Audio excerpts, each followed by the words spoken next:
Repito el saludo de buenos días y iniciamos con el punto número 4. Este punto número 4 gira en torno a un único concepto. Y ese concepto es la palabra que aparece en esta columna de la izquierda, en la línea de abajo, en la segunda, Dakshina. Dakshina es como una especie de pago que se le da al maestro. A veces incluso aparece como Guru Dakshina. Es la dádiva debida al maestro y es como una especie de reconocimiento de la formación o del aprendizaje recibido a partir de esa figura de autoridad. Hay algunos ejemplos curiosos en el Mahabharata, hay varios de cómo opera esta Dakshina y cómo se da y en qué contexto se da. Eh, Uno de los ejemplos tiene que ver con Madhavi. Otro de los ejemplos, que es el que traigo yo aquí a colación, tiene que ver con Ekalavya, un personaje de condición humilde que busca a Drona y quiere que Drona lo instruya. Drona no busca como excusas, ¿verdad? No está de acuerdo. En el fondo es un problema de condición y origen, ¿verdad? No sería un personaje digno de recibir la formación. Y este personaje Calavia, digamos que admira tantísimo a Drona como el mejor guru, ¿verdad? Como el mejor maestro que alguien podría tener en esto de la arquería y como maestro en general, que entonces se construye una estatua de Drona. Esa idea de una estatua o una representación de un personaje que no es el personaje, también aparece por ahí en algún otro pasaje del Mahabharata y también es una imagen por lo menos famosa para alguien que como yo ha estudiado la literatura de Grecia y de Roma, desde el Pigmalión del mundo romano hasta yéndonos un poco más atrás, esa imagen de una Helena falsa que encontramos precisamente en el teatro griego, esa idea de una estatua que sustituye a la función de una persona, llama aquí la atención en esta historia de Calavia. ¿Qué sucede? Que es tan buen alumno que incluso de la estatua aprende. Y entonces en algún momento Drona y los Pándavas se lo encuentran y Arjuna como que siente celos de que alguien más haya o pueda llamarse discípulo de Drona y de que alguien más sea tanto o mejor arquero como tan bueno o mejor que él. Y entonces Drona le exige la Dakshina a este personaje de Calavia. Se supone que eso es algo que debería como nacer del discípulo. Llama mucho la atención que aquí sea el maestro quien lo exige y precisamente eso es lo que me ha hecho sospechar que este pasaje podría ser la fuente de inspiración para lo que vamos a ver en la obra de teatro, porque en la obra de teatro no solo Drona exige que se le dé una dádiva, sino que otros personajes incluso cuestionan que ese procedimiento no es el correcto. Es sobre todo Shakuni, entonces mala intención hay detrás, pero la forma en la que se estructura me parece a mí que es similar. Podría estar equivocado, pero es lo que veo de momento. El texto, el pasaje dice tam abravit tavya angushto takshino diyatam mama. Entonces le dijo, el que está hablando es Drona y al que le está hablando es a Ekalavya. Por ti, Tvaya, es esa construcción curiosa de dar órdenes en pasivo, diyatam, y con el agente en instrumental que tú des, ¿verdad? Lo podríamos traducir así más directo, o dame simplemente. Eh, Angushtaha, ese es el dedo pulgar, y Dakshinaha. Dakshinaha es el de la mano derecha. No sé si notan ahí, yo creo que incluso un juego de palabras hay.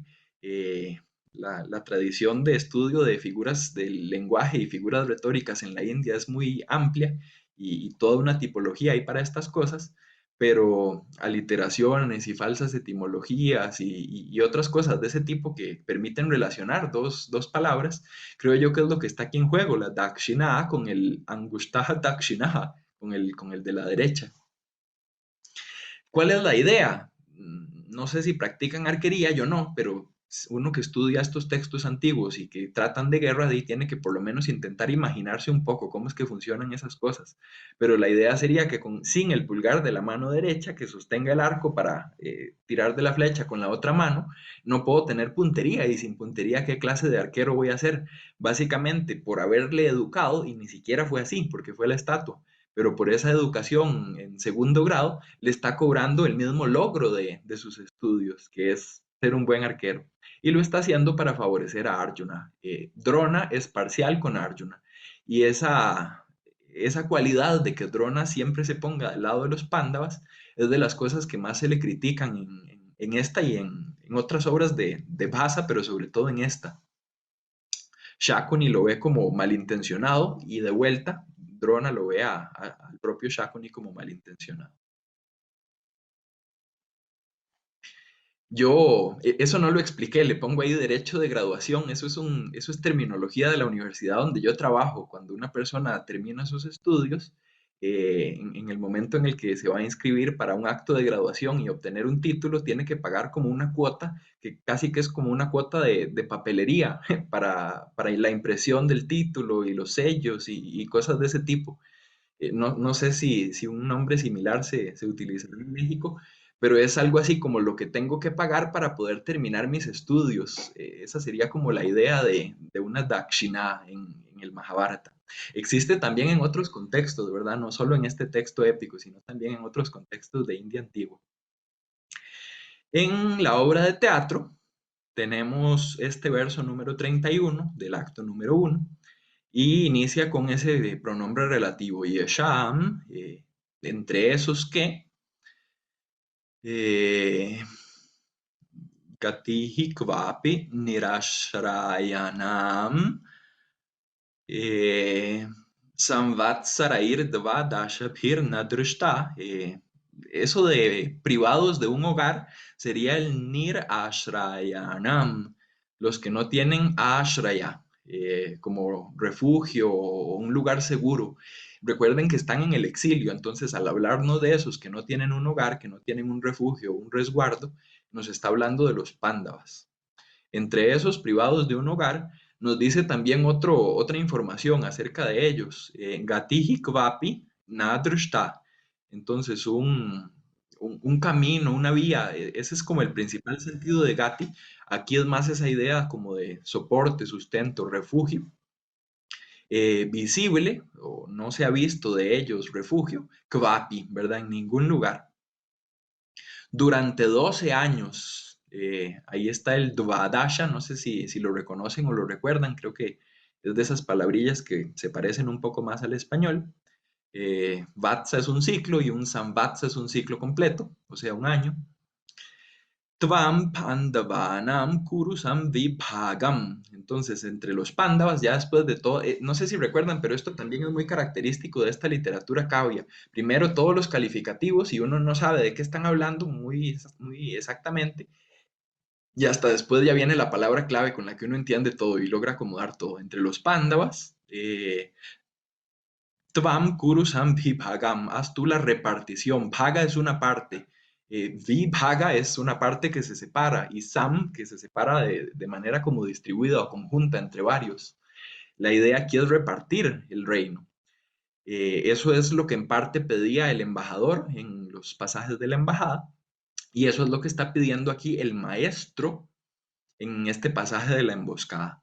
Esto es una novedad. Que Drona pida que repartan el reino no es algo que tenemos en el Mahabharata.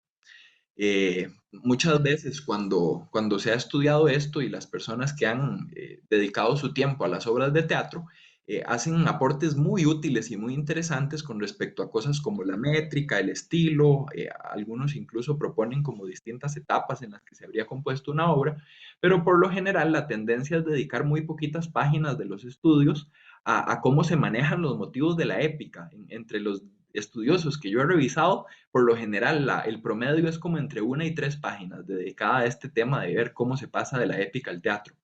Y pienso que en parte es porque la idea únicamente es ver de dónde es que están tomando el material, y entonces sí se documenta como de tales y tales libros, y cuáles cosas no estaban en esos libros y sí se agregaron. y casi que se ha dado por un hecho que la única forma en la que se puede innovar en una adaptación dramática de un pasaje de la épica en la India es poniendo cosas que no estaban. Y muchas veces el argumento es ese, no están.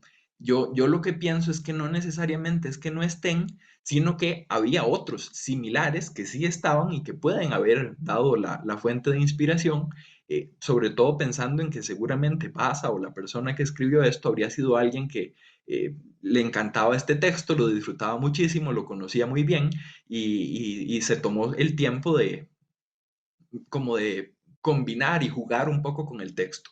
El grado de éxito con el que lo haya logrado también es muy cuestionado. Para algunos estudiosos son obras de poca calidad. Eh, yo no sé, ¿verdad? Yo insisto en esa idea de que a veces un poco son los estándares modernos intentando buscar como la originalidad donde no cabe. Y lo que yo veo aquí es que este hecho de pedir la repartición, otros personajes en el Mahabharata piden que se reparte el reino. Lo pide este, Yudhishthira en algún momento, lo secunda Dhritarashtra en otro momento, lo pide el propio Krishna en la embajada. Y esta otra idea de que el maestro Drona pida una dádiva que va a afectar significativamente la condición de su alumno, de a quien se lo está pidiendo, yo lo veo en Ekalavya. A Ekalavya lo dejan sin poder ser arquero. A Duryodhana lo dejarían, si da esta dádiva, si está de acuerdo, sin la totalidad del reino, sin ese poder absoluto, sin la capacidad, por ejemplo, de realizar un raya suya, no sería el monarca único, habría varios. Entonces, es pedirle que renuncie a lo que lo caracteriza, lo define y lo distingue.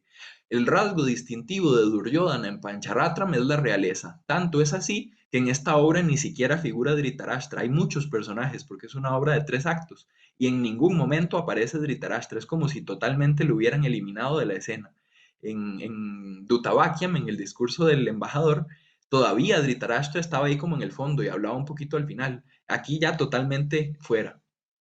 Y termina el pasaje diciendo, Esha Chabiksha, ese don, eh, Hiksha es incluso en otros contextos limosna o es lo que piden, incluso los mismos pándavas en algún momento se tienen que disfrazar y vivir y subsistir de limosnas, que es una práctica común. Aquí lo podríamos entender como un don o como un presente, un regalo, algo así. Mama Dakshinacha. Eh, ese don, el don de entregar la parte del reino a los pándavas, es lo que Drona consideraría como su Dakshina. En algunos momentos del seminario anterior, en enero, les había comentado un poco de esa cierta uniformidad que tiene el texto épico con respecto a sus formas y a su estilo y a su versificación. Y por el contrario, más bien la pluralidad de voces y de estilos que tienen las obras de literatura cavia. Este verso en particular, el 31, pertenece a un tipo de verso llamado Upendra Vajra. Se los intento mencionar en esa forma musicalizada para por lo menos que tengan el dato por ahí. Yesham gati kvapi nirashrayanam samvatsarairdvadashabhirna drushta tvam pandavanam kuru samvibhagam isha chabiksha mama dakshina cha. Eh, igual que en su momento lo hice en el seminario anterior, esto es como por la curiosidad y variar un poco la dinámica, porque a mí también me parece fabuloso tener esa dimensión de la literatura que en el mundo griego cuesta tanto conseguir. Y si alguno o alguna de ustedes tuviera interés y quisiera para participar y que no sea monólogo el intercambio, y se animaran a cantarlo, bienvenidas o bienvenidos. Les doy ahí la oportunidad. Si no, pues simplemente avanzamos con el siguiente punto, que sería el 5.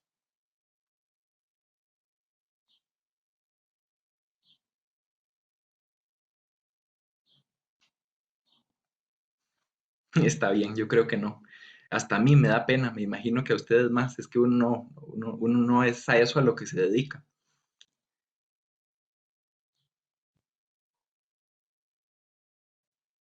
El punto número 5 tiene que ver con la genealogía. Recuerden que el Mahabharata es en el fondo una historia problemática con respecto a quién hereda y quién no. Es uno de sus ejes temáticos, la cuestión genealógica. En el texto del Mahabharata, eh, nosotros tenemos cerca del inicio, el primero de los libros se llamaba el Adi Parvam, el libro de los orígenes. Y dentro de todas las cuestiones que se nos narran, está el nacimiento de los Pándavas y los Cáuravas.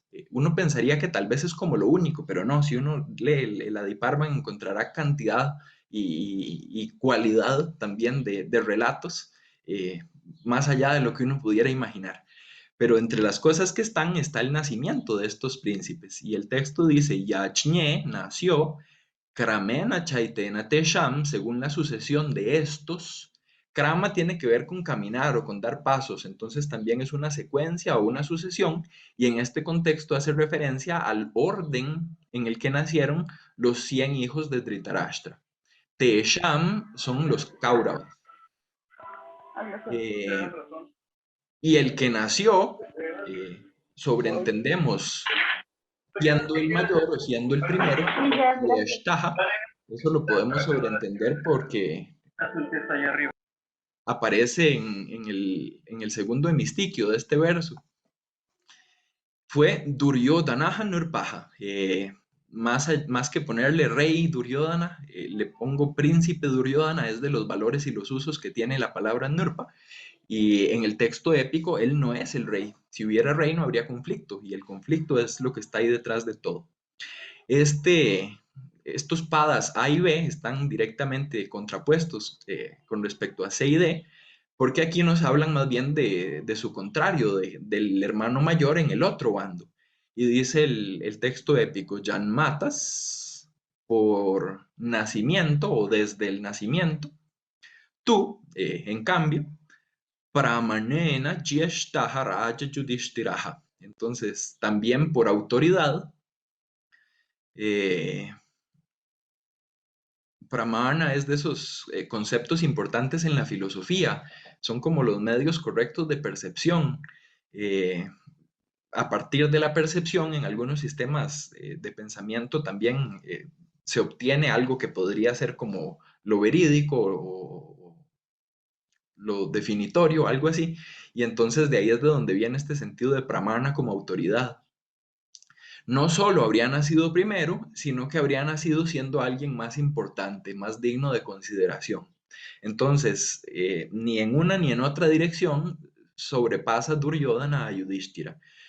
Raja Yudhishthiraja, a este se le podría llamar rey más adelante en el Mahabharata. Aquí tal vez podría ser como una premonición de algo que vendrá, o puede ser simplemente otro de los príncipes, que es como decido traducirlo aquí. Pero él es Yeshtaha. Esa palabra de Yeshta, que significa el mayor, es precisamente la que habíamos encontrado en las caracterizaciones de Yudhishthira del martes, en las cuales se dice que es el mayor y que respeta a los mayores. Entonces este es otro ejemplo y la intención mía al traerlo es que en este específicamente se contrasta a Yudhishthira con Duryodhana. Ven qué curioso lo que hace el autor de Pancharatram, de la obra de teatro. Dice el verso 37 del acto 1. Y esos que o los que, muy parecido el inicio al verso que comentamos hace un rato. Inicia con el relativo y hasta después ya le queda uno más claro de quiénes está hablando. Y de esos que nos dice que son Durbalaha, es decir, que no tienen fuerza o que han perdido sus fuerzas, lo traduzco ahí como desposeídos para poder de alguna forma replicar ese dur. Dice que también son Kurpanaha, que han sufrido mucho o miserables. También son Nir Ashrayaha, los que no tienen Ashraya. Esa es la misma palabra que habíamos encontrado aquí en el verso 31, la última palabra de la primera línea, Nir Ashraya. Aquí lo había traducido como privados de un hogar, aquí pongo destituidos, es como para buscar adjetivos más bien. Tvataha cha, en ti, Sharma Murgayanti. buscan refugio, na garvayanti, y no se enorgullecen. Entonces, esos personajes pándavas en la obra de teatro, igual que en la épica, han perdido sus fuerzas, han perdido su reino, han perdido su refugio, se encuentran en una condición deplorable, según lo ven estos kshatriyas que siguen en Hastinapura, y no son soberbios, no se enorgullecen. Lo que a mí me interesa aquí muchísimo es esto. Tvataha cha sharma murgayanti. Eso de que los pándavas busquen refugio en Duryodhana, ¿dónde está en el Mahabharata? Si a alguien se le ocurre un pasaje, yo feliz iría a revisarlo, pero los pándavas buscan refugio en Dhritarashtra, en el momento de la embajada mediante Krishna. Buscan refugio en Vidura, un poco incluso en su momento en Drona o sobre todo en Bhishma. Buscan refugio definitivamente en Yudhishthira, que es su líder, o en Krishna, en los momentos en los que él asume esa función. Pero este es de esos casos donde yo veo que la función de Yudhishthira en la épica se está trasladando a la función de Duryodhana en la obra de teatro. Los Pándavas buscan refugio en su hermano mayor, que es Yudhishthira, no en Duryodhana, que es el hermano mayor de los Kauravas, pero no es el mayor de todos los primos. Lo interesante es que al hacer este cambio, entonces es más fácil hacer el cambio que sigue en el segundo hemistiquio del verso 37. Yeshtaha Bhavan. Entonces tú, o aquí con el Bhavan que es de cortesía, en realidad sería como usted. Yo lo sigo traduciendo por tú para mantener como cierta uniformidad en el español. Pero tú eres Yeshtaha, el mayor. ¿Qué nos decía la épica? Precisamente que Duryodhana no es Yeshtaha, que Yeshtaha es Yudhishthira, pero aquí parece como si toda esa estratagema de esperar para que los hijos de Dhritarashtra nacieran de aquella bola que eventualmente se divide, no sé si el mito o la historia lo conoce, pero no se hubiera retrasado eso, simplemente hubiera nacido primero Duryodhana, y Duryodhana es incluso mayor que Yudhishthira. Con más razón sería un Maharaja, ¿verdad? El gran rey de todos. No está su padre, él es mayor que Yudhishthira. Y si recuerdan, no sé en qué momento, pero ese pasaje creo que también lo compartí con ustedes. Hay un momento del texto de la épica, cuando Duryodhana dice que él quiere su raya suya, los brahmanes los dos argumentos que utilizan para desaconsejarlo es: número uno, usted no puede, todavía su papá está vivo; número dos, usted no puede, tiene a Yudhishthira antes que usted. Y este texto, en esta sola estrofa y en esta presentación, eliminando a Dhritarashtra, haciendo a Duryodhana mayor que Yudhishthira, incluso dándole el sacrificio para empezar, nos pinta un panorama tan distinto del panorama de la épica. En Pancharatram yo veo muchísima más innovación de la que veía en Dutavakyam, por ejemplo. Y aún así, Dutavakyam tenía su innovación, simplemente aquí es más. Sigue el texto. Pranayenastvayi. Ellos son personas que aprecian, pranayenaha, a ti, o que te aprecian. ¿Dónde pasa eso en la épica? Los pándavas más bien lo aborrecen a Duryodhana por todas las cosas malas que les ha hecho. Desde que nacen prácticamente los vive persiguiendo y atormentando, intentando matarlos, quemarlos, exiliarlos. Ellos no lo aprecian, pero en la obra de teatro sí. Te kutumbe, en tu familia, tan tarayishya sí, los mantendrás. Insisto ahí en esos usos. Taraisha sí es causativo, pero de la misma raíz que da dharma. Esa asociación de Duryodhana con el dharma, como que se mantiene ahí constantemente. O por el contrario, Murgaihi Saha Vartayantu, o los harás, o estarías dispuesto, algo así, es un optativo, ¿verdad? A que vaguen en compañía de las fieras o de las bestias. Un panorama bastante distinto del que nos pintaba el texto épico es este que nos ofrece la obra de teatro. Un cambio en la genealogía también representa un gran cambio a nivel de la trama del texto del Mahabharata. Este verso 37, sí, pertenece a un tipo de verso en la literatura cavia que se llama Vasanta Tilakam, el adorno de la primavera. Ye durbalascha kirpanascha. Perdón, lo estaba haciendo con la melodía del anterior, me disculpo.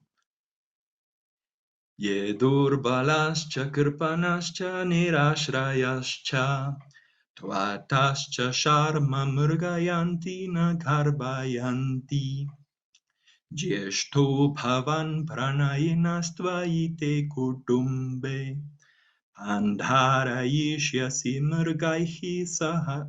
murgaih saha vartayantu. Habría que imaginarse una representación de estas cosas con pasajes en prosa que los hay y cada cierto tiempo con estas intervenciones de verso y si eran realmente recitados, algo así, ¿verdad?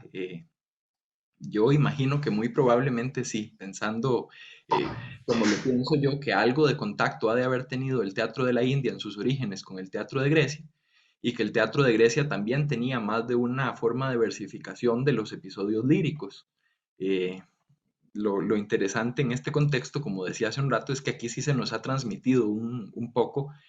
No es la única forma de recitarlo. Si ustedes buscan los nombres de estos versos, Upendra Vajra o Vasanta Tilakam en YouTube, encontrarán personas recitándolos, probablemente con mucho mejor cualidad que la que yo pueda tener, pero de más de una forma. Entonces, eso evidencia algún tipo de tradición o tradiciones que han mantenido esto también.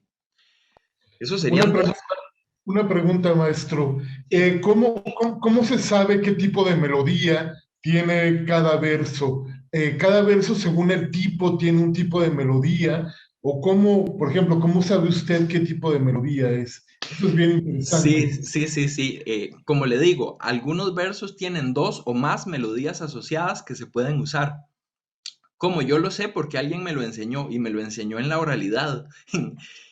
Una de las personas con las que aprendí yo este idioma eh, tiene esta formación y esta manera de transmitir los conocimientos que incluye también el registro oral.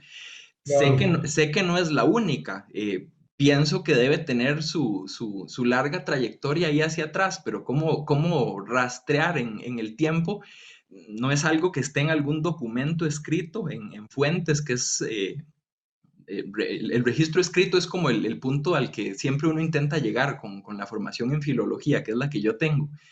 En el caso de Grecia hay, y sobre todo Roma, ¿verdad? Algunos textos antiguos con su notación musical, muy poco, pero sí algo escrito como con el equivalente de notas, ¿verdad? El pentagrama de medieval, pero con algún tipo de notación. En este caso, la asociación con la melodía es simplemente yo tengo, porque alguien me enseñó una forma de cantar un verso que es de tal tipo, y reconozco mis límites también y mi ignorancia porque conozco algunos, pero no todos. Me han salido algunos que no sabría yo cuál es la melodía, ¿no? Supongo que debe haber, pero no la sé. Claro, claro, qué interesante, muy, muy, muy bonito, muy bello. Muchas gracias, maestro. Con todo gusto. El punto número 6 es este tema de la relación entre padre e hijo. Es un tema que fascina en el Mahabharata, es un tema que le apasiona al autor de estas obras de teatro basadas en el Mahabharata y es un tema que constantemente se explota. Habíamos visto esa forma de tratar la relación padre-hijo en el discurso del embajador, la otra obra de teatro, en una especie de fusión de las responsabilidades de ambos en un único personaje. También una fusión de los dos discursos o de las dos eh, tentativas de apaciguar al bando contrario en una sola entrega y en un solo discurso y mensaje. En esta obra de las 5 noches, lo que tenemos es más bien al eliminar por completo a ese personaje del padre, un hijo que casi que dice, de su boca salen palabras que en la obra de teatro uno tiene que asumir que son de él, pero que alguien que como uno o como el autor del texto conoce el Mahabharata, habla Duryodhana, pero uno escucha a Dhritarashtra cuando el que habla es su hijo. En este pasaje, qué pena, no sé por qué no me aparece ahí la cita. Se las puedo buscar después. Yo creo que esto es del libro primero, de la Diparma. Y sí sé que el que está hablando aquí es Dhritarashtra. Dice la instrucción que da es Artam Rayasya Samprapya. Entonces, una vez habiendo obtenido Artam Rajasya, la mitad del reino, Khandava Prastam Avisha, marcha o ve tú a la región de Khandava. A veces se traduce como el bosque de Khandava, es como una tierra inhóspita que pertenece al reino de estos Bharatas, pero que está como alejada, que todavía no estaba como preparada para el cultivo. Algunas personas con la formación y la especialidad en temas védicos ven en esa quema del bosque de Khandava al final del libro primero del Mahabharata esa alusión a los cambios de técnica históricos sobre cómo cultivar la tierra. Entonces, esa práctica como de quemar el terreno para prepararlo para sembrar otra cosa, estoy pensando en concreto en un estudioso español que se llama Francisco Rubio Orecilla, que tiene algún análisis sobre este tema. Y en este caso, al ofrecérsele esa región a los pándavas antes de ese incendio, simplemente se les está dando así como la parte del reino que nadie querría. Sí, es la mitad, pero la mitad menos importante, allá alejada, difícil de habitar, casi que el equivalente de mandarlos al exilio. Es como un premio de consolación. Y eso es lo que se les propone en la épica. En la obra de teatro, Dhritarashtra no existe, ese personaje se eliminó, y entonces vean lo que dice el hijo. Es Duryodhana el que está diciendo estas palabras. Mátula, ese es el tío materno, que es Shakuni. Le está hablando a Shakuni. Pandavanam Rajyartham Pratiko Nishchayaha. Acerca de que los Pándavas tengan Rajyardham, la mitad del reino. Si se fijan, es casi que la misma forma de aquí, solo que en vez de ponerlo con un genitivo, se pone en un compuesto tatpurusha. Pero es lo mismo, ¿verdad? La mitad del reino. Acerca de esto, ¿verdad? En cuanto a esto, Prati, Kaha Nishchayaha, ¿cuál es la opinión? ¿Qué piensas? ¿Qué te parece?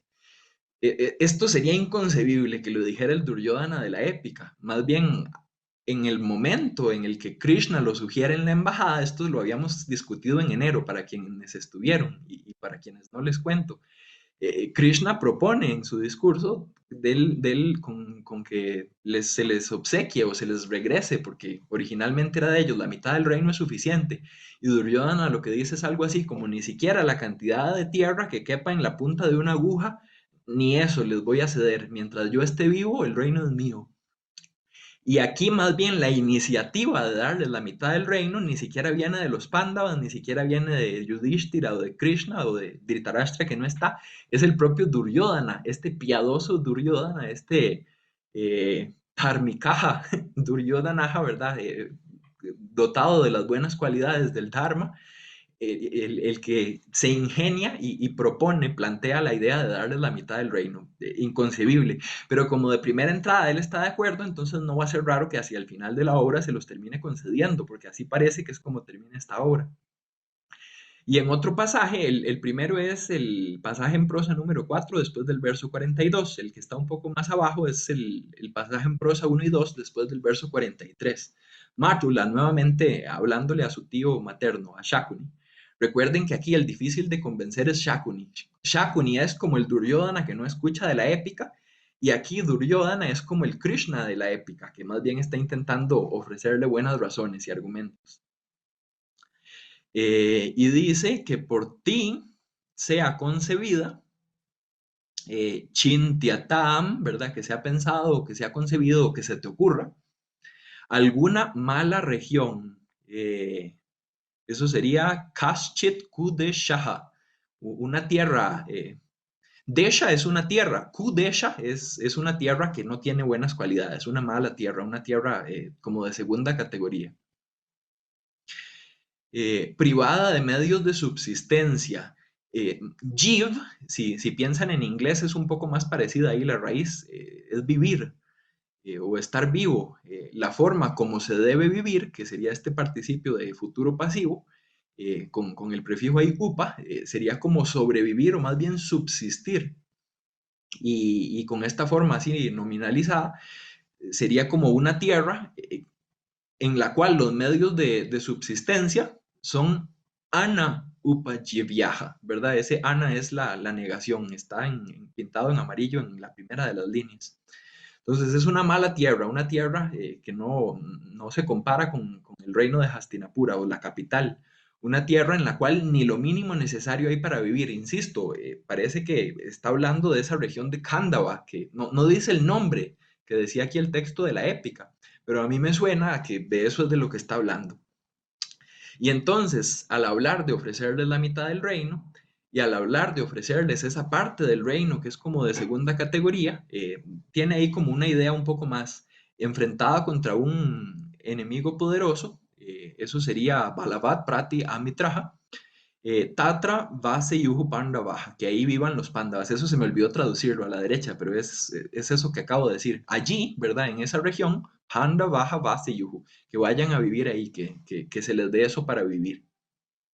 Si nos ponemos en el tiempo y en el lugar de la interacción esta del Gograhana Upaparvan en el libro de Virata, esto está totalmente desfasado. Esto es algo que había pasado en el Mahabharata mucho tiempo atrás. Antes incluso del juego de dados y antes del exilio, se les había dado ya a los Pándavas la mitad del reino, se les había dado la región de Khandava. Eventualmente los conflictos siguen y va como increciendo, ¿verdad? Es así ese conflicto entre estos primos. Y después ya viene la parte más seria y el exilio, y después del exilio el año incógnito, de incógnitos, que es el que estamos comentando en este seminario. Yo lo que me pregunto aquí es, ¿será que simplemente hay un desplazamiento del tiempo? ¿Será que es más bien el desplazamiento de funciones padre-hijo? O incluso esta es como la otra posibilidad que he considerado. ¿Será que en este universo paralelo de la obra de teatro donde no existe el padre, tampoco pasó eso en un principio? No se había hecho ya este intento de darles el reino, no habían ido a vivir ahí a Kandavaprashta. Simplemente lo único que pasó en este universo paralelo donde Duryodhana es el mayor y Yudhishthira es el menor, donde Duryodhana es el rey y Dhritarashtra no existe, donde su Sharman no hizo una emboscada, sino que la van a hacer solo los Kauravas, donde Drona no le pide cosas a Ekalavya, sino que se las pide a Duryodhana. ¿Será que también aquí todas estas cosas no pasaron? No sé, ¿verdad? Son muchísimos cambios, son muchísimos elementos, como les digo, para pensar que estas obras de teatro son simples dramatizaciones. Aquí hay una mano de fondo y hay algún tipo de intención artística. Bien o mal lograda, ya eso depende de los criterios con los que se juzgue, pero por lo menos los intentos están.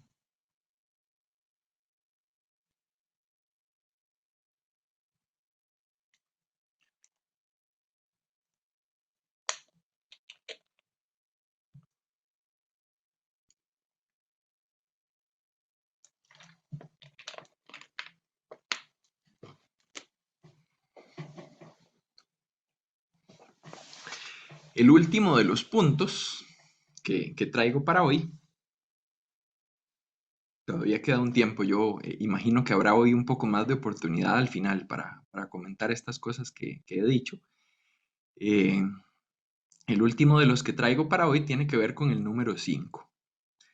Los números y su significado en los textos literarios es un tema complejo. Hay toda una teoría de análisis simbólico de los números. Y esto es, digamos, propio más bien de cada cultura y no generalizable, valores o significados que tienen los números. Por ejemplo, yo creo que ninguno de ustedes que conociera algo sobre esta India antigua estaría muy en desacuerdo conmigo con la idea de que el número 4 es como totalidad en la India, pensando, qué sé yo, en las etapas de la vida, los fines de la vida, las mismas yugas o edades, las yatis, ¿verdad? Hay muchísimas cosas que son 4. El número 5 a veces incluso en relación con ese mismo 4, tiene como alguna función de complementariedad. No sé, el Mahabharata es el quinto Veda, por ejemplo. Entonces sí, los Vedas ya son el saber completo, acabado, perfecto, listo, ¿verdad? Pero resulta que uno puede agregarle más. Y ese elemento extra tendría que ver con el número 5. Que al Mahabharata le interesan los números es algo específicamente obvio cuando uno se fija en el 18.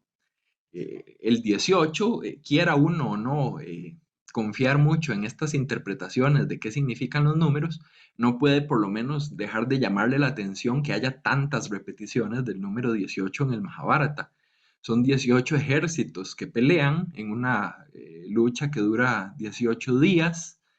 eh, Toda la historia alrededor, antes, durante y después, se nos cuenta en 18 libros y como la esencia o la enseñanza más importante, que es la Bhagavad Gita, eh, se nos, se nos incluye ahí en un momento previo a la batalla en 18 secciones, en 18 capítulos, y probablemente estoy olvidando alguna que otra más que haya por ahí. Pero entonces, ¿qué será el número 5 y por qué a la persona que compone esta obra de teatro se le ocurre ponerle el nombre Pancharatram, las 5 noches?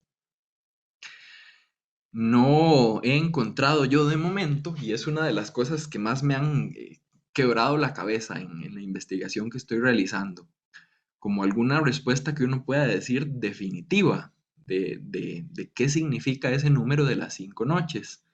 El nombre incluso, Pancharatra, tiene que ver con toda una eh, sección o vertiente dentro del culto Vaishnava y alguna interpretación por ese lado del ritual se ha ofrecido y me parece a mí que su razón podría tener. Es Hermann Ticken, la persona que ha propuesto esa interpretación en alguno de sus artículos sobre Bhasa.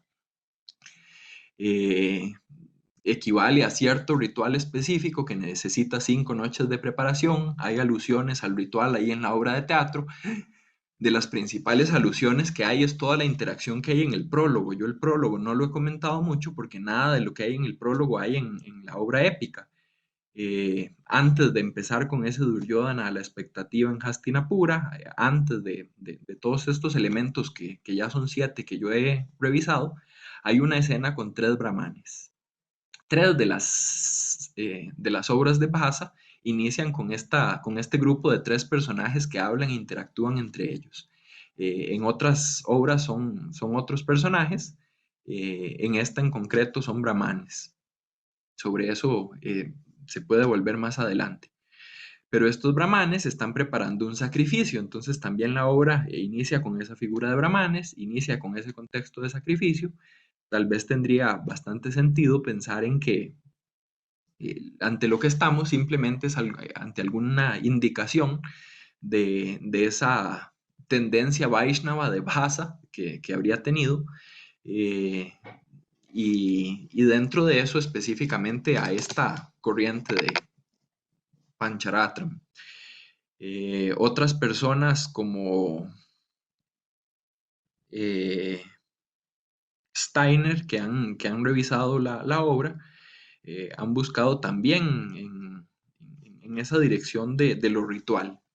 Yo pienso que es muy posible y si es una explicación suficientemente razonable, a mí me sigue quedando la curiosidad de que alguien que busca tanta inspiración en un texto eh, pueda haber encontrado también alguna referencia concreta en el texto para construir lo que está construyendo. Y eso no necesariamente pienso yo que iría en contra explícita y abiertamente de otras propuestas y de otras explicaciones. La inspiración en cuanto a construcción de literatura normalmente no viene de una sola fuente, sino que las fuentes suelen combinarse. Eso es precisamente lo que enriquece el análisis. Y podría ser igual perfectamente que yo esté equivocado o que más adelante encuentre otra cosa más satisfactoria, no lo sé.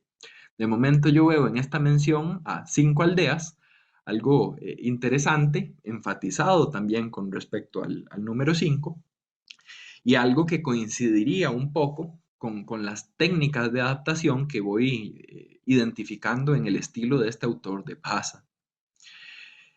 Número 5 en el Mahabharata y en secciones cercanas a esta también sobran.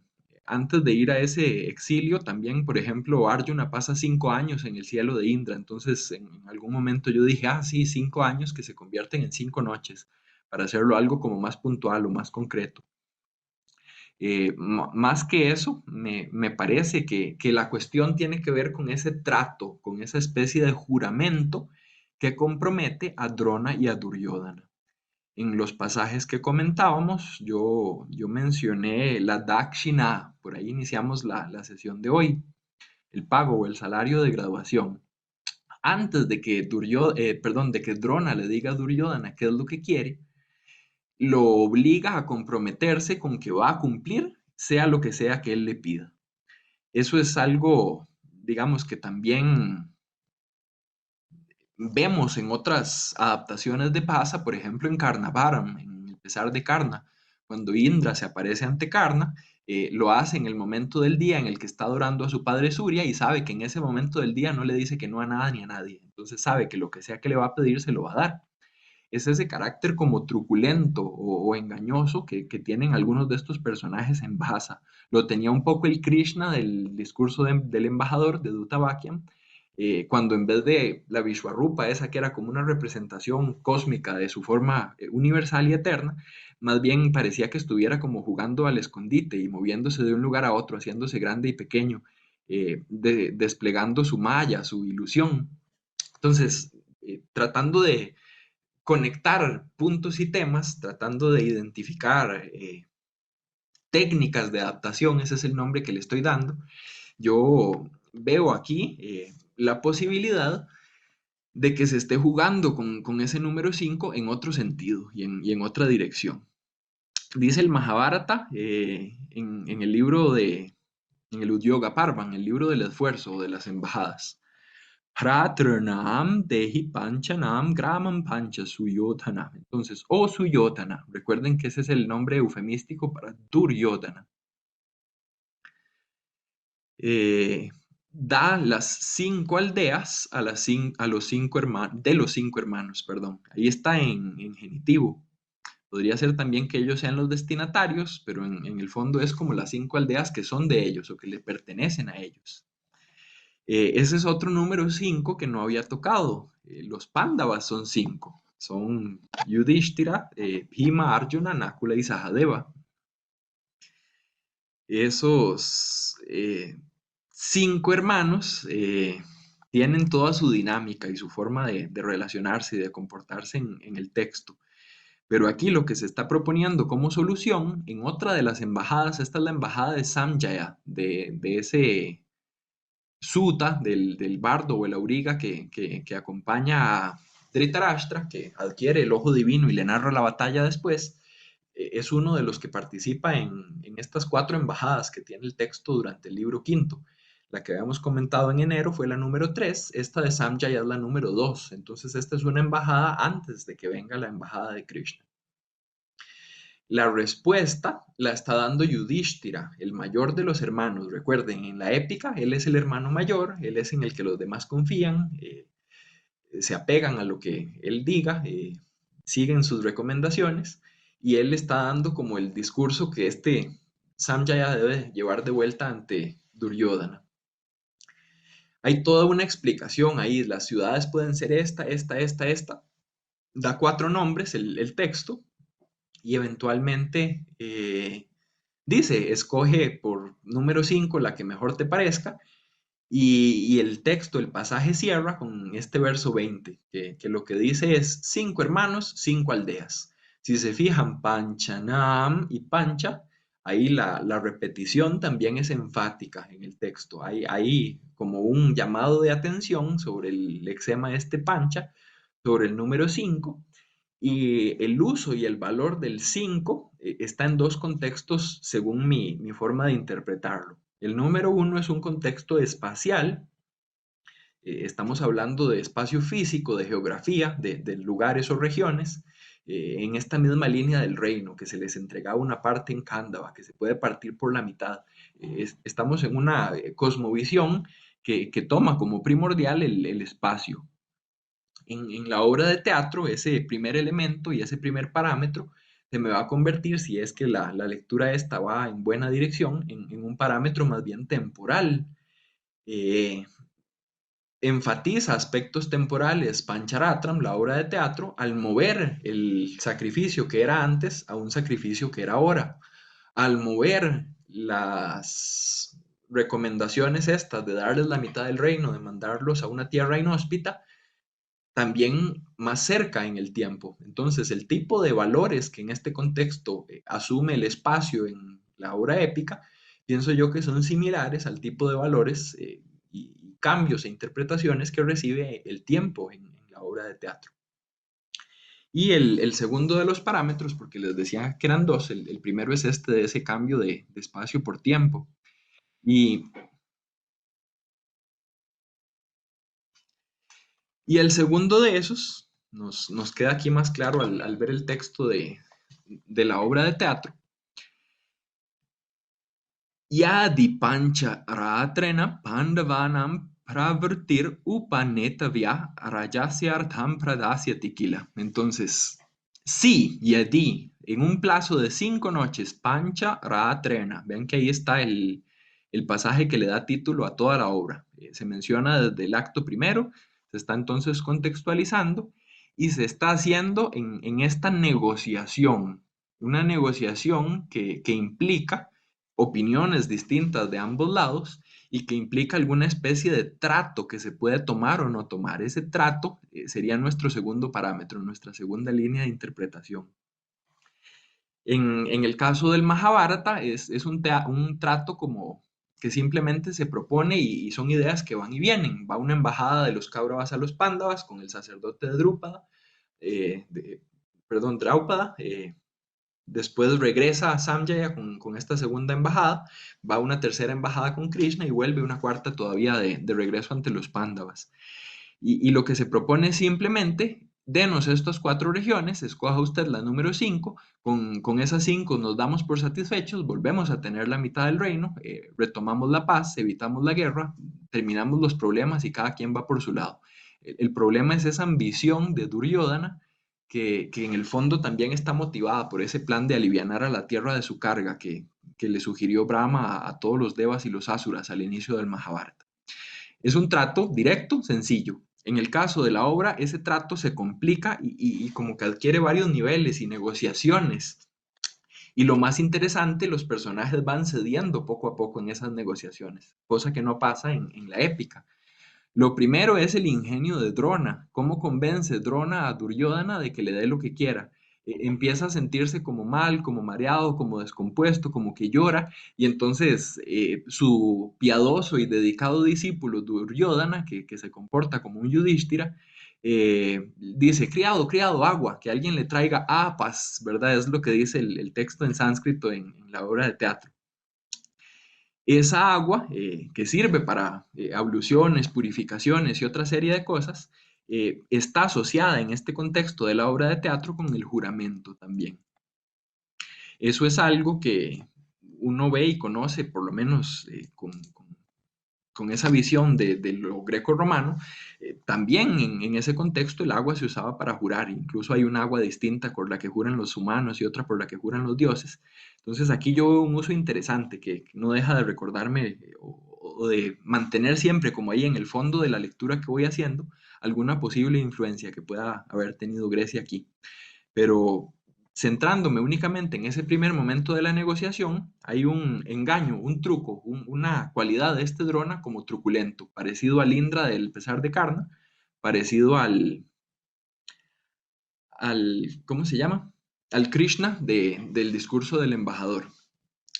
En un segundo momento, digamos ya Duryodhana habiendo dicho, yo me comprometo, no voy a hacer que esta agua sea falsa, decir algo y hacer algo en el Mahabharata son una y la misma cosa.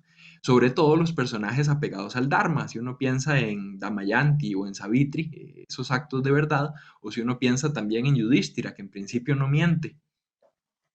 Todos esos rasgos distintivos de alguien dotado de Dharma, los tenemos en este Duryodhana. Entonces, acepta, se compromete y lo que le pide Drona es que se le dé la mitad del reino, perdón, que se le reintegre a los Pándavas a lo que habían perdido.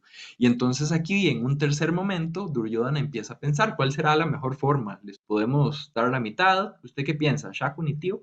O podremos enviarlos a una región inhóspita, los pasajes que comentábamos hace un rato.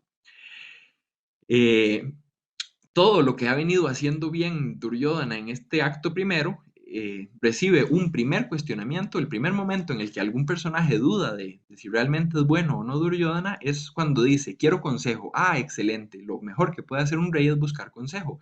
¿Quién quiere que lo aconseje? Bhishma, Drona, incluso Karna, que Karna aquí es bastante comedido en la obra de teatro. No, no, yo tengo mi consejero, Shakuni. Ahí de una vez, tanto Drona como Bhishma dicen sí, nada que hacer. Si el consejo se lo va a dar Shakuni, sabemos que será un mal consejo. Y Shakuni, en esta interacción que tiene con Duryodhana,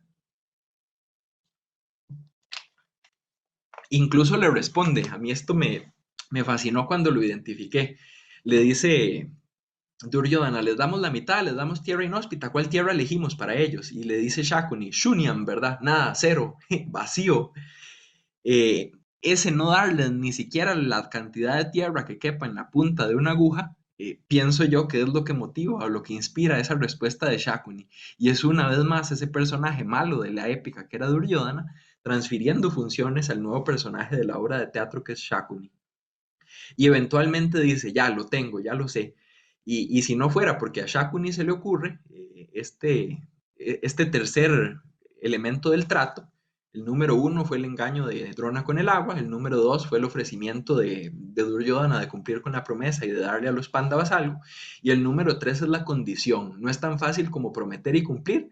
Para cumplir tiene que haber también una condición que determine si se llega o no se llega al cumplimiento.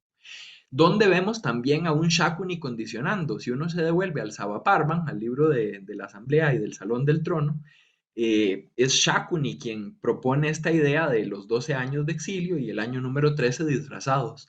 Tenemos entonces aquí a un Shakuni no proponiendo ni 12 ni 13, sino proponiendo 5. Pienso yo que son esos 5 que uno veía en esta otra propuesta, que venía de otro personaje, pero en este mismo contexto de intercambio de ideas y de qué puede ser y de qué no puede ser.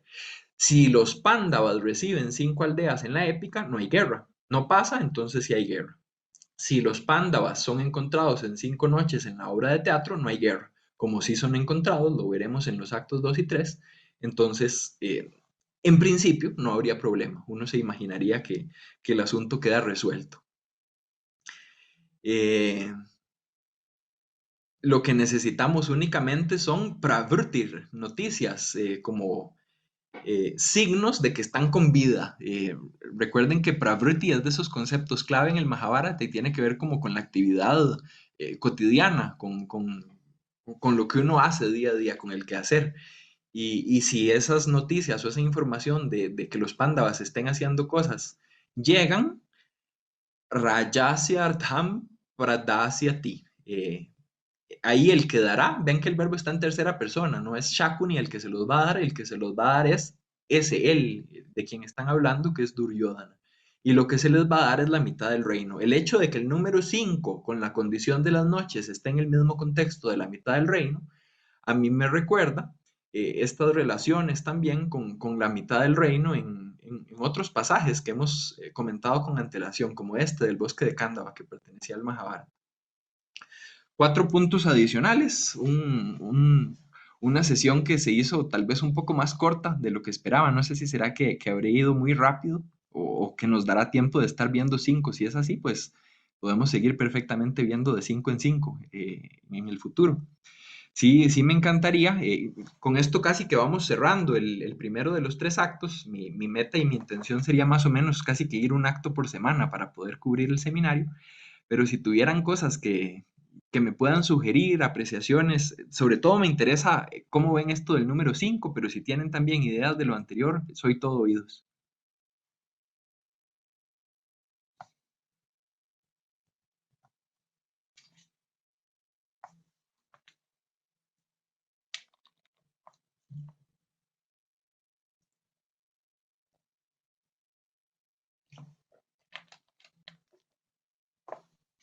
Profesor.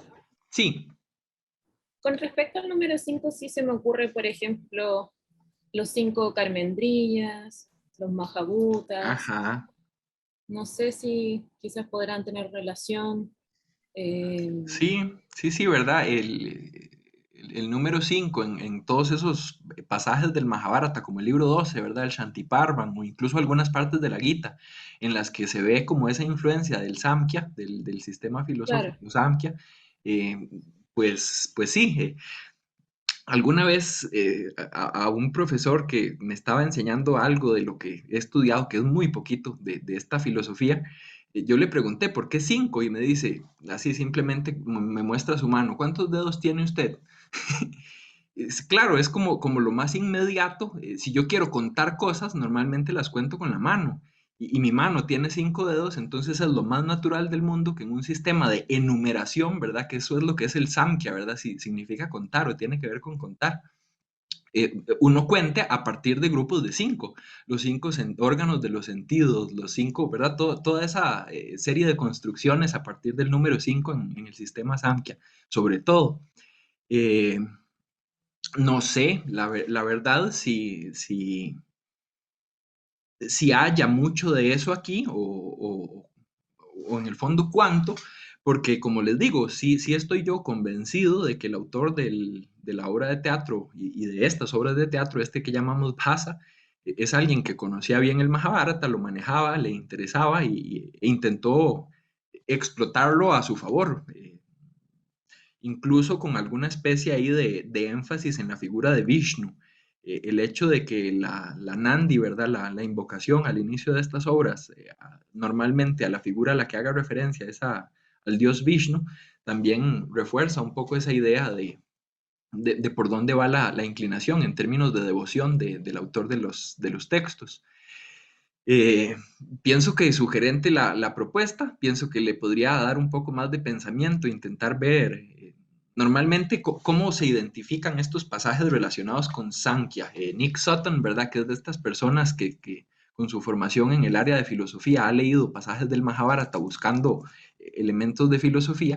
eh, lo que identifica es como toda esa terminología, este sistema, este darshana del Samkhya tiene como una terminología muy propia. Y entonces en algunos momentos y lugares donde hay así como seguidillas de todos esos términos, uno dice, estamos como en ese contexto. Incluso se dice que estos pasajes del Mahabharata son como una especie de proto-Samkhya, ¿verdad? Antes de llegar al Samkhya Karika, al texto canónico. Y sería curioso, la verdad, si algo de esa influencia hubiera aquí en la obra de teatro. Más que una respuesta a su pregunta, me hago más preguntas a mí mismo, que espero poder responder revisando un poco más los textos, pero le agradezco mucho. sí, muchas gracias a usted. Es que, claro, como que se me vienen muchos más 5 a la cabeza. Los 5 gallos, los 5 tipos de conocimiento, de ignorancia, las 5 cabezas de Chiva, no sé. Sí, Gracias, gracias. no, excelente, muchas gracias. Roberto, a mí me gustaría comentarle una cosa, Sí. en plano puramente especulativo. Cuando usted mencionaba este pasaje narrativo de Ekalavya y Drona y la Dakshina, y pensando justamente también en esta idea de que pues la mano son 5 dedos y para que una mano esté completa y funcione necesita los 5 dedos. Y en el pasaje de Calavia justamente lo que Drona pide es quitar el dedo pulgar, que es decir, dejar la mano inútil.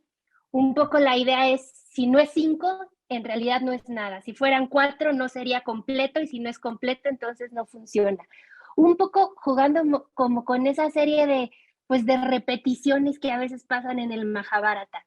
Y esto, desde luego, en plan puramente especulativo, solamente son ideas que vienen, y bueno, pues dejarlas ahí en la mesa a ver si alguna cosa después nos vuelve a llamar hacia ellas, o si se van perdiendo porque no les vimos más sustento, más repetición. Sí, no, muchísimas gracias. Me parece sumamente interesante explorarlo. Hasta yo mismo puse la mano al frente y no se me ocurrió pensar en Calavia, que fue por donde inició la discusión hoy, es una mano. Eh, y sí, en ese caso en particular, más bien, no está completo con 4, no basta con esas otras ideas de 4 que yo decía hace un rato, sino que la totalidad está representada por el 5. Los mismos hermanos, ¿verdad? No están completos si no son 5. Entonces, alguna posibilidad habría ahí. Yo soy muy consciente de que una buena parte de la interpretación que yo estoy haciendo se mueve en ese terreno especulativo. Yo no estoy haciendo así como algún gran descubrimiento de que esta fue la obra base. Todo el mundo sabe que la obra base es el Mahabharata. Prácticamente todo el mundo está de acuerdo en que dentro del Mahabharata la mayor cantidad de influencias vienen del Virata Parvan. Yo lo que intento es como ampliar un poco ese horizonte de que hay juego también con otras secciones del texto épico, proponer cuáles creo yo que podrían ser sin que necesariamente esto anule otras posibilidades, por esto mismo que decía, de que a veces cuando uno bebe en términos de influencias literarias lo hace de más de una fuente y puede ser más de un pasaje, incluso puede ser más de un texto, pensando siempre en esa otra idea de fondo, el hecho de que estas obras tomen como el 95% de su material del Mahabharata, no impide que por aquí y por allá puedan tomar algo de la literatura védica o incluso de la literatura griega, que es el otro argumento que yo estoy manejando. Y las formas y las ideas de cómo se hace eso es como esa idea que es de las primeras que a uno le dicen no tiene como un resultado definitivo. Uno, crítico literario, no es quien para ponerse en los zapatos o meterse en la cabeza de un autor de literatura. ¿Por qué lo hizo? No lo sabe uno. ¿Cómo lo hizo? Puede uno especular y podría ser que tenga razón o podría ser que no, pero es parte como de ese siguiente nivel. Si uno se quedara solo como en la identificación, sí, aquí hay un 5 y sigo, ¿verdad? No, como que no tendría tanto valor. No sé, yo prefiero avanzar una hipótesis y estar equivocado que simplemente quedarme en que nada más es curioso que estén las dos. Y buscaré entonces sobre estas ideas de la filosofía y de esos números 5 y tal vez un poco más en esta figura de Calavia que podría ser que tenga más presencia incluso de la que yo estuviera pensando en primera instancia. Yo tengo que admitir que la conexión la hice hace poco. Yo en su momento lo que había simplemente seleccionado para esos pasajes era la instrucción que da Drona en la épica, que es si hay que pelear con los Pándavas, pues pelearemos con ellos. Drona en la épica, en el Gograhana Parvan, es alguien que está totalmente dispuesto. De hecho, es el primero del bando Kaurava en decir, mandemos más espías, sigamos buscando. Cuando Duryodhana desfallece, es Drona quien lo reanima y le dice, sigamos buscando.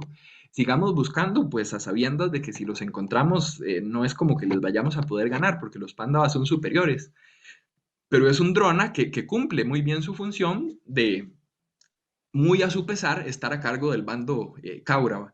Y entonces yo veía en ese Drona decidido imágenes de este otro Drona también muy seguro de lo que pedía y de lo que quería. Y hasta después yo dije, no, tal vez buscar más por esos pasajes de Dakshina pueda arrojar alguna luz. Y entonces hasta hace poco fue que tropecé con Ekalavia y no sé, puede ser que arroje alguna luz adicional.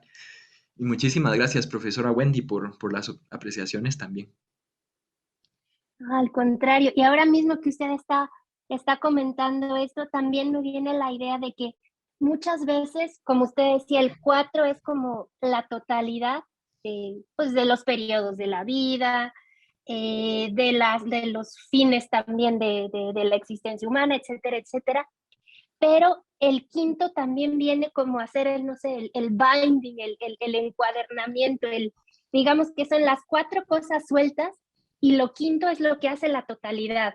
Lo estoy pensando en términos de manuscritos, cuando dicen son los 4 Vedas y cómo los ata uno con un cordón. Ajá. Esa idea de son 4 cosas separadas, pero necesitan una cosa extra para poder no sé, manifestar su potencia de alguna manera. Lo mismo con el Mahabharata. Están los 4 Vedas, que de alguna forma son inaccesibles para muchos por ser textos específicos de un estrato que es el de los brahmanes.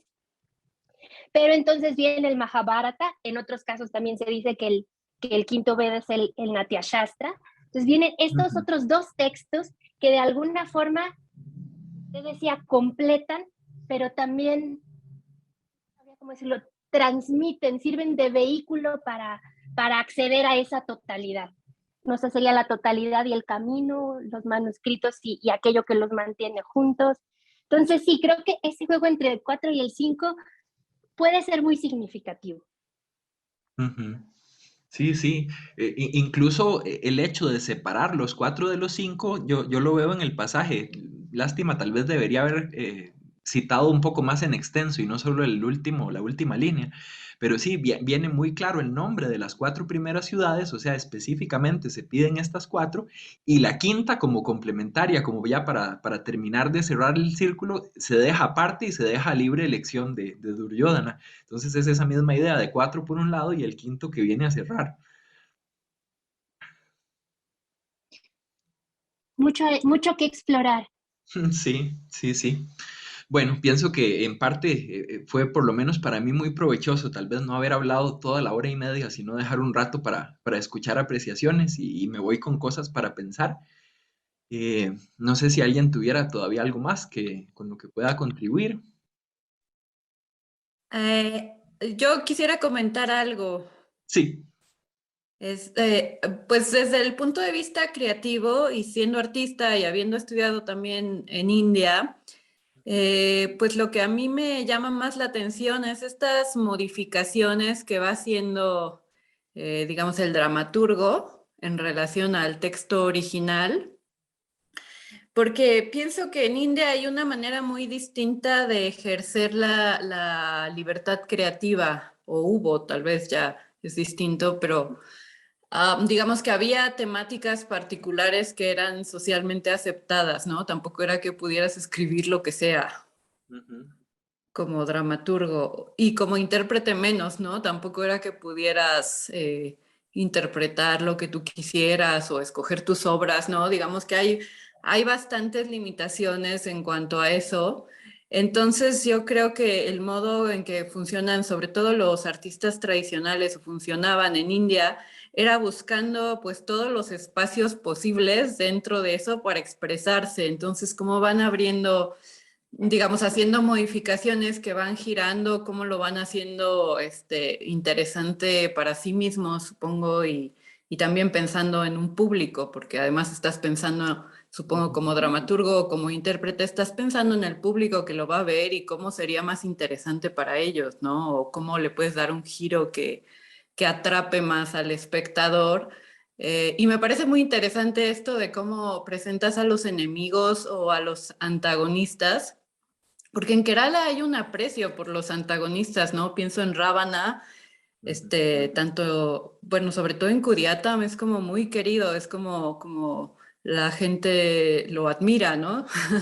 Los intérpretes lo admiran, era como una especie de héroe, antihéroe, no sé, como el conocimiento que tenía, la manera que había hecho las cosas en Sri Lanka y una especie de héroe caído en el sentido que pues algo que le sucedió. Entonces hay intérpretes que presentaban a Ravana de esa manera, como un héroe al que le sucedió así como, no sé, como una psicosis o algo así cuando pasó esta interacción con Rama, pero que en realidad era alguien quizá incluso mejor que Rama, pero le sucedió esta tragedia, ¿no?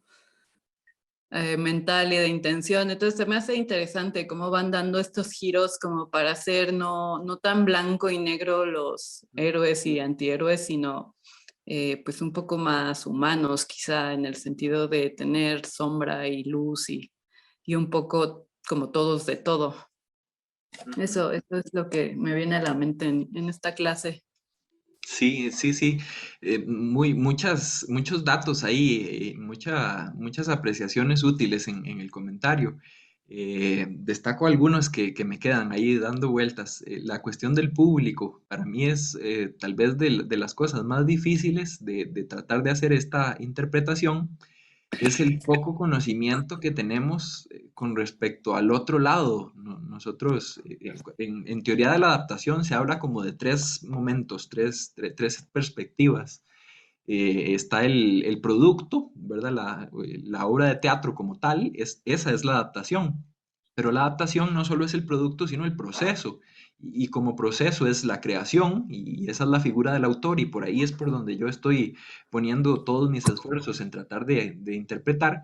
Pero por otro lado también es el proceso de recepción. ¿Quiénes veían estas obras? ¿Cómo las veían? ¿Cómo las recibían? ¿Qué tanto conocían o desconocían el texto fuente? Yo asumo que bastante, por ese carácter canónico que tiene dentro de su tradición literaria, pero tal vez no todos. ¿Qué tanto más bien influiría el aspecto únicamente religioso? ¿Verdad? Más allá que la parte literaria.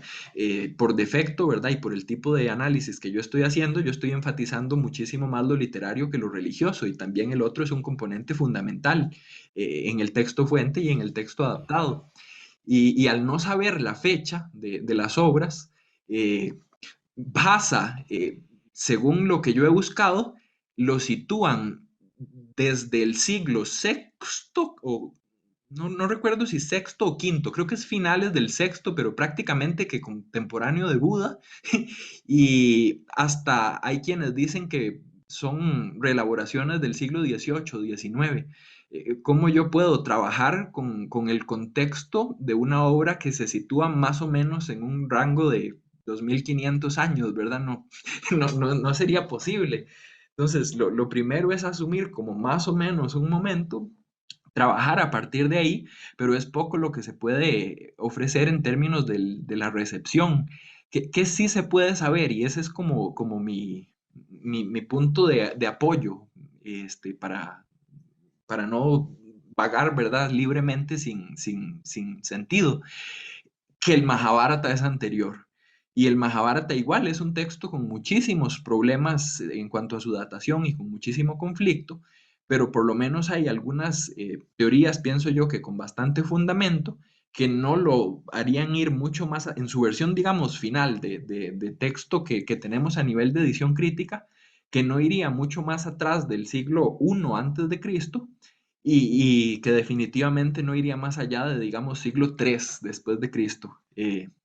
Entonces Baza, pensando por lo menos una, dos o más generaciones después de ahí, nos da una idea de algún cambio que puede haber habido después de esta época de, digamos, de consolidación con respecto al hinduismo, que habría representado el género épico. El otro de los elementos que destaco, y la otra idea que me queda, tal vez ya para cerrar, es este asunto de los antagonistas. No puede haber una forma más ingeniosa de llevar algo al teatro, pienso yo, en este esquema un poco cerrado, que es el que yo estoy trabajando, de una obra épica que se vuelve obra de teatro, que es tomar la misma historia y contarla desde el punto de vista de los otros. Ese cambio de perspectiva, pienso yo, que es de esos elementos que yo por lo menos identifico como sumamente griegos. Los persas de Esquilo es como una obra sumamente innovadora en ese sentido, contar la historia desde el punto de vista de los malos. Y a partir de ahí el teatro griego explota muchísimo esa idea.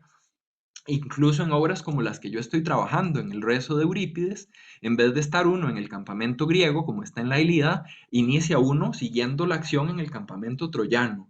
Entonces es una historia que se cuenta desde el punto de vista de los otros. Y ya eso, ¿verdad? Con solo cambiar el lente de un lado al otro, le cambia a uno muchísimo como lo que espera y lo que recibe también. Y pienso yo que es lo que sucede aquí con este Duryodhana.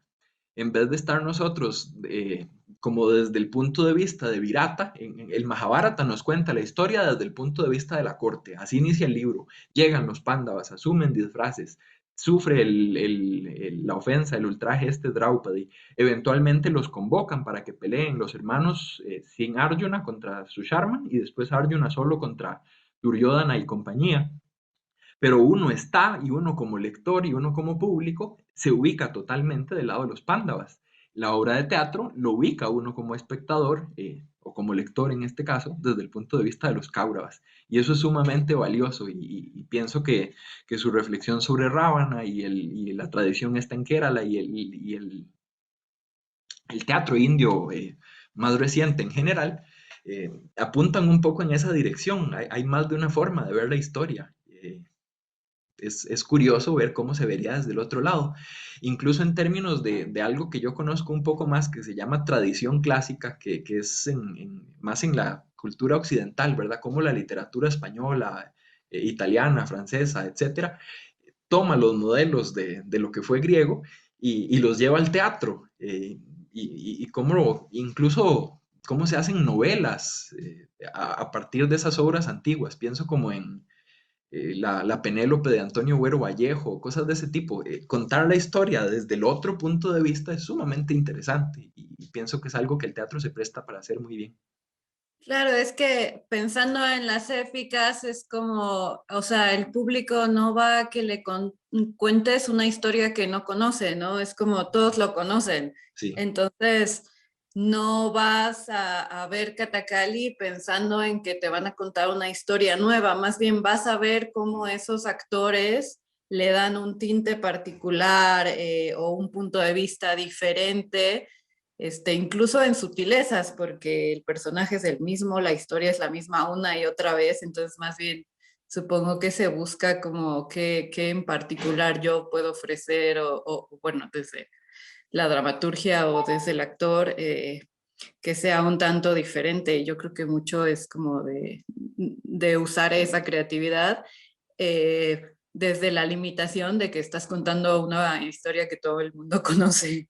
Claro, sí, sí, uno podría pensar que es problemático contar la historia que todo el mundo conoce. Yo pienso que en este contexto antiguo, más bien, una buena parte de lo que uno espera es que le cuenten esas historias, porque son las que disfruta, conoce, con las que creció.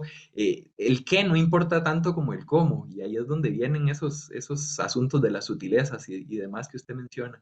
Incluso, ¿verdad?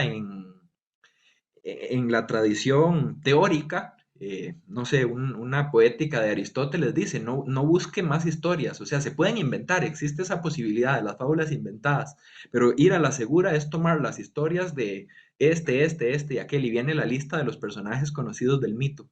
En el Bharata Natya Shastra, ¿verdad? En el tratado de teoría acerca de la dramaturgia y otras artes escénicas, ¿verdad? En la India, también, dependiendo del subgénero dramático, cuando uno revisa ahí como las explicaciones de cuál es y cómo es cada uno, en varios de ellos dice historias sabidas, historias conocidas, historias como de ese bagaje. Esa es una herramienta, por lo menos una de las dos esenciales, o las invento porque también eh, tenemos una fuerte corriente de Prakarana, ¿verdad? Que lamentablemente tal vez no llegó tanto como habría sido bueno o provechoso. Y por otro lado el Nátaca, ¿verdad? Esta corriente sobre textos conocidos, historias conocidas, por no mencionar todas las demás, ¿verdad? En la India siempre todo como que se multiplica más allá de donde uno puede llegar a saber. Y terminamos ahí con esa imagen de Shakuni hablándole al oído a Duryodhana y moviéndolo a cosas que no son las más convenientes para él. Es como esa figura de los dos consejeros, el bueno y el malo, uno a cada lado, y parece que este Duryodhana como que se inclinara más siempre hacia su tío. Yo creo que por la hora podemos cerrar, les agradezco muchísimo. Hoy en serio fue de gran provecho para mí la interacción y espero que nos veamos el martes.